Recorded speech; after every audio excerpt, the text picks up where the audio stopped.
It is currently still the Adams Mark, which was one of the things that actually brought us in here. It was intriguing. I drove past this hotel for years and did not know it was a hotel. It doesn't say hotel on the outside. So being a non-techie, I thought, there's social media, but what about a sign on the hotel that says hotel? That might work. You never know. It was an accident finding this hotel. It was actually a result of going to a meeting at Buffalo City Hall across the street to campaign to try and take over the Buffalo Central Terminal, which is a wonderful old building just outside the city, which I still have my eyes on and nobody else has taken over yet, but that's just throw that in there. Just throw that in there for media consumption.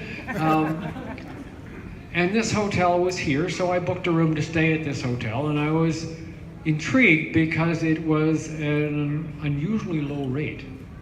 And it was in an amazing good location. And it had these fountains out front, and it looked very Vegas-y and cool, and wow, what a great location. But the rate's disconcerting. It was well under $100. In fact, it was $60 online, which would usually turn one off. But being the masochistic type that I am, I thought, well, what the heck, for $60, what can go wrong? They're giving me free parking anyways, which also perplexed me because it's right in this location. So I stayed here and wandered around and thought, look at all the missing opportunities. When Hilton had this hotel in 1979, there was a coffee shop there.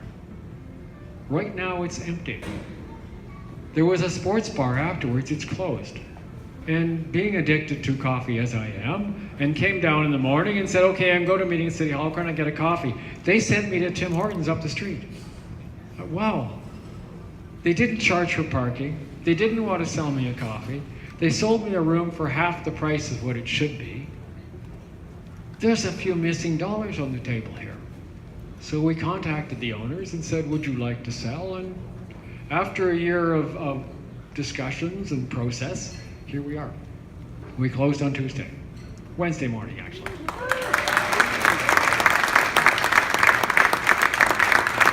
And